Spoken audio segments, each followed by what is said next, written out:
Hello dear students, in this particular lecture number 4 of my current electricity series, I will discuss what are the important factors that affect electrical resistance. तो बच्चों इस particular lecture में हम study करेंगे कि कौन कौन से फैक्टर हैं जो इलेक्ट्रिकल रेजिस्टेंस को अफेक्ट करते हैं। तो बेटे शुरू करते हैं हम। Factors affecting electrical resistance. तो बच्चों यहाँ पे हमारे पास एक कंडक्टर है AB और इसके A और B एंड्स के अक्रॉस हमने बैटरी लगा दी बच्चों। ये आपका हायर पोटेंशियल पे जिसको हम पॉजिटिव टर्मिनल बोल रहे हैं, और ये आपका जो नेगेटिव पे है वो आपका लोअर पोटेंशियल पे। और यहाँ से कितनी वोल्टेज जनरेट हो रही है, यहाँ पे B वोल्टेज आपकी जनरेट हो रही है बच्चों। ठीक है, तो आप ध्यान से देखिए बच्चों, ये जो B वोल्टेज है आप इसको यहाँ पे हायर मान लो बेटे, और यहाँ पे आप इसको लोअर मान लो। राइट, हायर का मतलब यहाँ पे B और लोअर का मतलब यहाँ पे 0। हायर का मतलब क्या है, B वोल्टेज एक एंड के अबाउट, और लोअर का मतलब क्या है, दूसरे एंड के अबाउट 0 वोल्टेज। ठीक है, तो यहाँ पे ये आपको आई थिंक क्लियर हो गया। अब अगला स्टेप बेटे, अगले स्टेप में क्या होगा, यो आपकी ये जो बैटरी है ये क्या करेगी बेटे, battery always provide electrical energy. और वो इलेक्ट्रिकल एनर्जी क्या करेगी बेटे, इलेक्ट्रिकल एनर्जी पोटेंशियल डिफरेंस को सेटअप करेगी। यहाँ पे हायर पोटेंशियल सेट कर दिया इसने, यहाँ पे लोअर पोटेंशियल सेट कर दिया। इस कंडक्टर के अंदर बहुत सारे फ्री इलेक्ट्रॉन्स हैं, बहुत सारे। ठीक है, तो आगे क्या होगा वो ध्यान से आप सुनिए बच्चों। ठीक है, तो बच्चों यहाँ पे ये जो बैटरी है, ये जो पोटेंशियल भी यहाँ पे सेट करेगी, तो इस पोटेंशियल के कारण क्या होगा, वर्क डन होगा। तो वर्क डन कितना होगा बच्चों यहाँ पे आपका, तो यहाँ पे आपका वर्क डन होगा E इंटू बी। ये सब बच्चों को पता है, work done is equal to potential energy of the battery, that is equal to E into B. ये तो मैंने डेफिनेशन से आपको बता दिया। जब यहाँ पे वर्क डन होगा तो वर्क डन किसके ऊपर होगा बच्चों, तो हम बाय कन्वेंशन, ठीक है, बाय कन्वेंशन ये मान लेते हैं कि जो यहाँ पे पॉजिट्रॉन है E प्लस, और यहाँ पे जो E नेगेटिव मान लेते हैं हम, तो ये जो पॉजिट्रॉन है ये यहाँ से इसके ऊपर काम होगा तो ये रन करेगा, और रन करके कहाँ पे आ जाएगा, यहाँ पे आ जाएगा। ठीक है, तो यहाँ पे आते ही इसका वर्क डन कितना हो जाएगा, 0।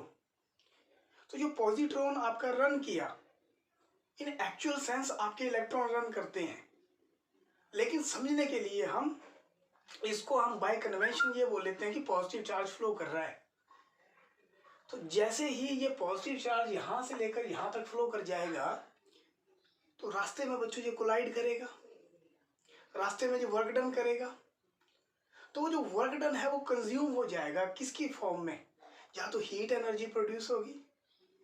जैसे आपका इलेक्ट्रिक बल्ब है तो वहां पे क्या प्रोड्यूस होता है, हीट प्लस लाइट एनर्जी। तो जैसे ही एक पॉजिट्रॉन यहाँ से यहाँ पे आ गया, तो उसका जो वर्क डन है उसके कारण जो एक्सटर्नल वर्क डन जो है वो विद इन कंडक्टर आपका हो जाएगा। यहाँ पे आते ही उसका वर्क डन क्या हो गया बच्चों, 0 हो गया। ठीक है, तो नेक्स्ट उसके बाद क्या होगा, बैटरी यहाँ से फिर एनर्जी प्रोवाइड करेगी, और फिर ये सर्किट के अंदर कंडक्टर के विद इन आपका इलेक्ट्रिक करंट जो है वो फ्लो होता रहेगा। ये तो समझने का एक तरीका है बच्चों। ठीक है, कि बैटरी ने पॉजिटिव चार्ज के ऊपर काम किया, वो पॉजिटिव चार्ज हायर पोटेंशियल से कहाँ रन हो गया बेटे, लोअर पोटेंशियल तक रन हो गया। हायर पोटेंशियल से कहाँ पे रन हो गया बेटे, लोअर पोटेंशियल तक रन हो गया, और इस दौरान उसने क्या किया बच्चों, काम किया। ठीक है, जो करंट आपका इलेक्ट्रॉन के कारण बना, तो इलेक्ट्रॉन क्या हुआ आपका, charge carrier, current carrier, charge carrier तो है ही वो, लेकिन आपका क्या हुआ बच्चों, वो आपका हुआ इलेक्ट्रिक करंट। किसने कैरी किया, इलेक्ट्रिक करंट आपका इलेक्ट्रॉन ने, या पॉजिट्रॉन जैसा भी आप समझ सकते हो, उसने आपका एक टर्मिनल से दूसरे टर्मिनल तक किया। तो यहां से लेकर पोटेंशियल हायर है, यहाँ पे पोटेंशियल क्या है बच्चों, लोअर है। ठीक है, नेक्स्ट हम थोड़ा सा इसको समझने की कोशिश और ज्यादा अच्छे से करेंगे। तो बच्चों यहाँ पे कितना करंट जो आपका फ्लो हुआ एक एंड से दूसरे एंड तक, तो I is equal to N E A B D, N E A B D. तो ये जो टोटल करंट है आपका, ये आपका एक एंड से लेकर दूसरे एंड तक फ्लो हुआ, वो किन किन फैक्टर्स के ऊपर डिपेंड करा। तो बच्चों मैं थोड़ा सा इसको आपको समझाता हूँ कि ये फार्मूला कैसे आया। तो बच्चों हमें डेफिनेशन पता है करंट की, I इज इक्वल टू कितना है बच्चों, Q बाई टी, और Q कितना होता है बेटा आपके पास, N इंटू ई, N इंटू ई, और यहाँ पे कितना आपके पास T। यदि L लेंथ इसने कवर करी है, ये कंडक्टर की लेंथ बच्चों कितनी मान ली मैंने, L, यदि इसने L लेंथ कवर करी है T टाइम में, तो आपके पास टाइम कितना हुआ, time is equal to length by drift velocity, क्योंकि ड्रिफ्ट वेलोसिटी उसने कैरी करी है, तो आपके पास क्या आ गया यहाँ पे B इंटू डी। ओके, अब बच्चों एक पर्टिकुलर कॉन्सेप्ट को समझने की कोशिश करिए आप। यहाँ पे N क्या है, टोटल नंबर ऑफ इलेक्ट्रॉन्स। यदि मैं यहाँ पे इलेक्ट्रॉन डेंसिटी की बात करना चाहूँ, तो मैं यहाँ पे क्या कर सकता हूँ बेटे, यहाँ पे जो N है इसको मैं बोल सकता हूँ, यदि मैं यहाँ पे एरिया और लेंथ से मैं डिवाइड करता हूँ, तो मैं इसको N बोल सकता हूँ बच्चों, total number of electrons divided by volume, A area of cross section, L इसकी लेंथ। तो ये क्या हो गया आपके पास N, N क्या है यहाँ पे, number density of free electrons, यहाँ पे N क्या है, number density of free electrons. तो मैं यहाँ पे इसको मैं कैरी करूंगा, तो मेरे पास आएगा small n e B D, okay, into कितना हो गया बच्चों, a इंटू एल। तो यहाँ से L से L कैंसिल हो गया, तो ये जो फार्मूला है करंट का, ये मेरे पास आ गया, N number density of free electrons, E charge on the electron, A area of cross section, BD is the drift velocity. तो बच्चों आप साथ में कॉपी जरूर लेके रखा करो, जो जो इम्पोर्टेंट पॉइंट्स हैं वो साथ साथ नोट करते रहा करो, फिर आपको बहुत अच्छे से समझ आएगा, इतनी मेरी गारंटी है बेटे, क्योंकि कोई भी चीज़ आपको इल्यूजन में नहीं रखेंगे हम। ठीक है, जो भी होगा उसको आपको स्टेप बाय स्टेप करूंगा मैं, ताकि आपको समझने में कहीं भी कोई दिक्कत ना आए, ये मेरी गारंटी है। ठीक है, तो अब देखिए बच्चों ध्यान से, हमने यहाँ पे I is equal to small n e a, यहाँ पे ड्रिफ्ट वेलोसिटी की डेफिनेशन हमने लिखी E m इंटू टाउ। ये मैंने किसकी डेफिनेशन लिखी बेटे, प्रीवियस लेक्चर से, drift velocity.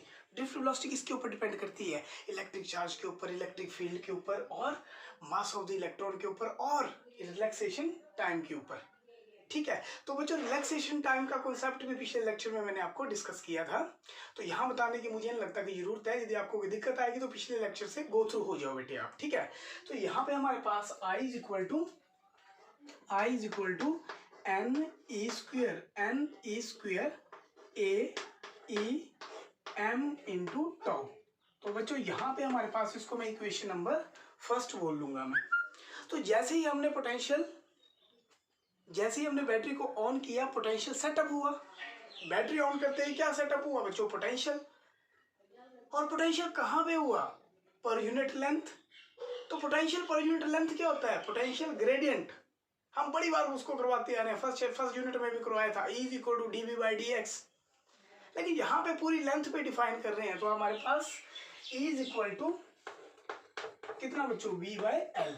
E is equal to कितना बच्चों, V बाई एल। तो यहाँ डेफिनेशन हम पुट करेंगे, तो I is equal to n e square a V by L into m into tau. ये हमारे पास आ गया इलेक्ट्रिक करंट।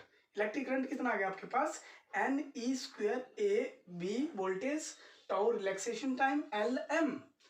अब हमें थोड़ा थोड़ा पता चल रहा है कि यहाँ पे तो वोल्टेज और करंट का रिलेशनशिप है, ठीक है। तो आप यहाँ पे इस आई को नीचे ले आओ बेटे। तो अगले स्टेप में हम क्या करेंगे, थोड़ा सा हम क्रॉस मल्टीप्लाई करेंगे इस टर्म को ऊपर और इस टर्म को नीचे। तो हमारे पास आएगा बी बाय आई, सिर्फ मैथमेटिक्स है बेटे यहाँ पे। तो B by I is equal to M L, okay, M L N E square A into कितना बच्चों आपके पास, टाउ। टाउ यहाँ डिनोमिनेटर में है बच्चों, ठीक है। तो बी बाय आई किसके बराबर है बेटे, बी बाय आई आपके पास रेजिस्टेंस ऑफ द कंडक्टर का है, ठीक है। आपको क्या गिवन है, रेजिस्टेंस ऑफ ए कंडक्टर। तो आप इसको और आगे लिखोगे B by I from Ohm's law equal to R, ठीक है। बी बाय आई किसके बराबर है बच्चों, आर के। तो आर इज इक्वल टू कितना हो गया बेटे, एम एन ई स्क्वेयर ए, ओके, एल। और बच्चों मैं यहाँ पे टाउ लिखना पसंद करूंगा। क्यों लिखना पसंद करूंगा, क्योंकि ये क्वांटिटी मेरे पास अलग से आ जाएगी। अलग से आने का मतलब क्या है, मैं अपनी पिछली इक्वेशन में जाऊंगा। यहाँ पे डेफिनेशन में मेरे पास क्या था, R is equal to rho L by A.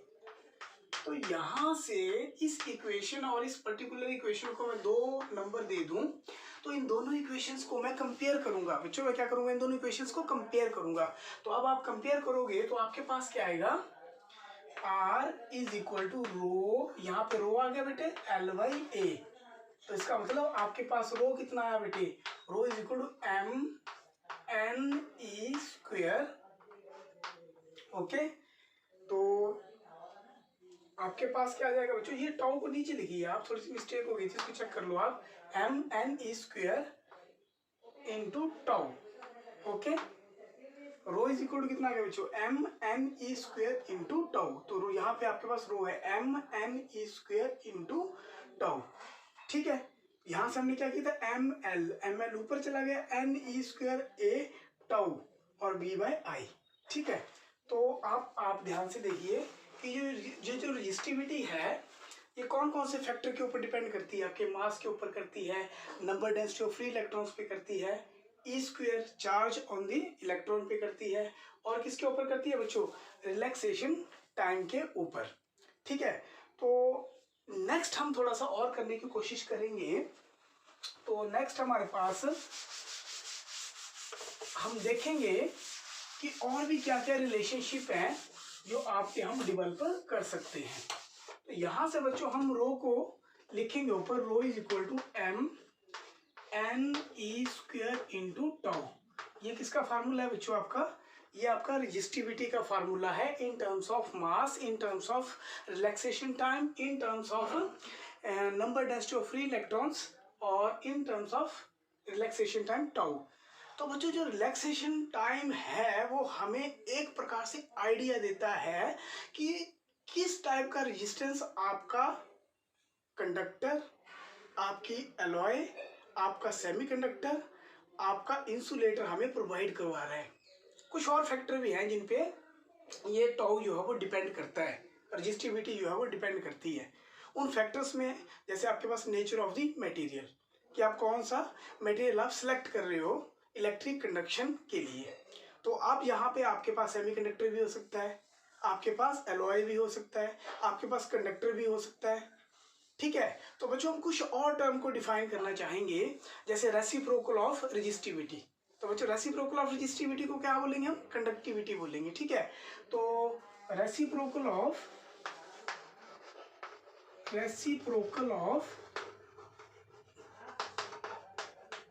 resistivity is termed as conductivity। Reciprocal of resistivity को क्या बोलेंगे बच्चों हम, कंडक्टिविटी बोलेंगे। रेसिप्रोकल ऑफ रेजिस्टिविटी कंडक्टिविटी, इसकी अपनी सिंबॉलिक रिप्रेजेंटेशन है। इसको हम लिखेंगे sigma is equal to 1 by rho, sigma is equal to 1 by rho. तो बच्चों रो की यूनिट आपको पता है, तो इसकी यूनिट अपने आप आपके पास क्या आएगा, ओम इनवर्स मीटर इनवर्स। ये इसकी क्या है, एसआई यूनिट। क्या बच्चों इसकी ये एसआई यूनिट, ठीक है। मान लो हमारे पास एक एग्जांपल देता हूँ बच्चों मैं आपको, जैसे ये कंडक्टर है बच्चों हमारे पास, राइट। ये कंडक्टर है हमारे पास, और इस कंडक्टर पे हमने 1 और 2 पॉइंट हमने सेलेक्ट कर लिए, ठीक है। ये कंडक्टर है, नॉन यूनिफॉर्म है ये, ठीक है। यहाँ पे एरिया ऑफ क्रॉस सेक्शन ज़्यादा है, यहाँ पे एरिया ऑफ क्रॉस सेक्शन कम है। तो बच्चों यहाँ पे यदि आई करंट फ्लो कर रहा है इस क्रॉस सेक्शन में से, तो यहाँ पर भी कितना करंट होगा बच्चों, आई। यहाँ पे आई करंट क्यों होगा, मैं आपको एग्जांपल बताता हूँ आपको।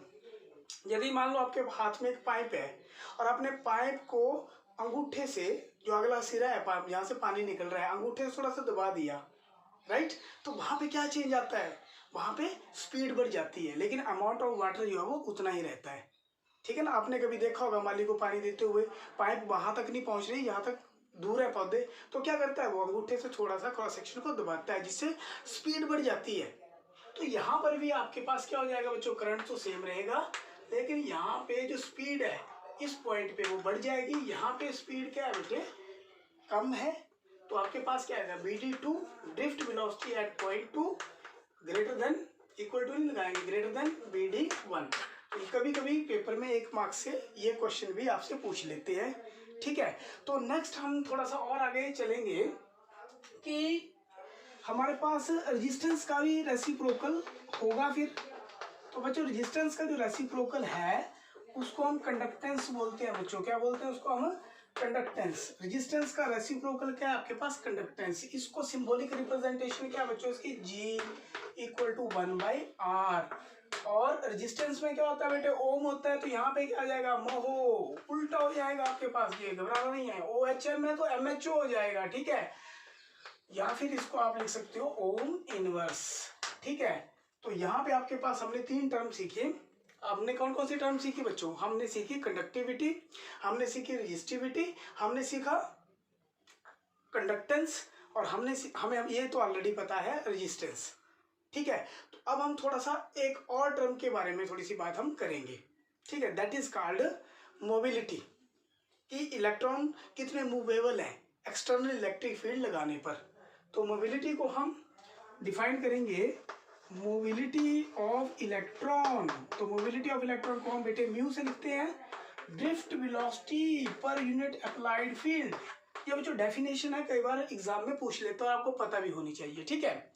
तो ड्रिफ्ट वेलोसिटी आपके पास म्यू से लिखते हैं, mu is equal to BD/E। तो यदि आपके पास कंडक्टर है तो कंडक्टर में क्या फ्लो करेगा बच्चों, इलेक्ट्रॉन फ्लो करेंगे। तो यहाँ पे हम लिखेंगे म्यू छोटा सा पैरों में E is equal to BD/E। और यदि आपके पास सेमी कंडक्टर है बच्चों, तो सेमी कंडक्टर में क्या आएगा, सेमी कंडक्टर में 2 टाइप ऑफ मटेरियल आएंगे, म्यू इलेक्ट्रॉन, ओके, BD/E, और mu hole is equal to BD/E। तो ये आपके पास मोबिलिटी की छोटी सी हमने एग्जाम्पल बच्चों आपको दी। तो इसके बाद हम स्टडी करना चाहेंगे कि करंट डेंसिटी क्या होता है बच्चों, ठीक है। एक और टर्म हम डिफाइन करना चाहेंगे, करंट डेंसिटी, ठीक है बच्चों, करंट डेंसिटी। तो करंट डेंसिटी क्या होता है बेटा, करंट डेंसिटी भी एक फिजिकल क्वांटिटी है, ये वेक्टर क्वांटिटी है बच्चों। तो इसको थोड़ा सा समझने के लिए हम एक डायग्राम का यूज करेंगे, कंडक्टर के डायग्राम का। तो कंडक्टर के एंड्स के अक्रॉस हमने क्या लगा दिया बच्चों, बी पोटेंशियल, यहाँ पे पॉजिटिव, यहाँ पे नेगेटिव, ठीक है। तो यहाँ पे हमने क्रॉस सेक्शन सेलेक्ट कर लिया बेटे, ठीक है। यहाँ पे क्या कर लिया हमने, क्रॉस सेक्शन सेलेक्ट कर लिया। तो इस पर्टिकुलर क्रॉस सेक्शन से कितने इलेक्ट्रॉन नॉर्मली जाएंगे, right. Current passes normally through a given cross section is termed as current density. तो बच्चों ये डेफिनेशन से आपके पास आएगा, J is equal to I/A, ये इज इक्वल टू I/A, और J इज इक्वल टू, ये वेक्टर क्वांटिटी है, ठीक है। तो एरिया वेक्टर है यहाँ पे, तो ये इज इक्वल टू कितना आएगा, I is equal to NEA BD/A। तो बच्चों यहाँ से ये कट जाएगा, तो हमारे पास क्या आएगा, J is equal to NE, और BD कितने, EM into tau, okay, NE square by में M into tau equal to E। तो बच्चों इस रिलेशन को ध्यान से देखिए, तो ये रिलेशन किसके बराबर है, रेसिप्रोकल ऑफ रेजिस्टिविटी, ठीक है, किसके बराबर है बच्चों ये? Reciprocal of resistivity. तो हमारे पास क्या आएगा? Which implies that J is equal to E, और ये रेसिप्रोकल ऑफ रजिस्टिविटी है, ये क्या है बच्चों? रेसिप्रोकल ऑफ रजिस्टिविटी ई रो, राइट। तो 1/रो किसके बराबर है बच्चों? सिग्मा ई। तो ये भी आपकी एक डेरिवेशन है, जो ओम्स लाइन माइक्रोस्कोपिक फॉर्म। तो कई बार पेपर में डायरेक्टली 3 मार्क्स से ये क्वेश्चन पूछा जाता है कि ओम्स लॉ को माइक्रोस्कोपिक फॉर्म में एक्सप्लेन करो। ठीक है बच्चों, यदि आपको ये लेक्चर अच्छा लगा है तो प्लीज़ सब्सक्राइब करिए, बेल आइकॉन को पक्का दबाइए और कमेंट करिए और शेयर करिए। ठीक है, नेक्स्ट टॉपिक हम देखेंगे।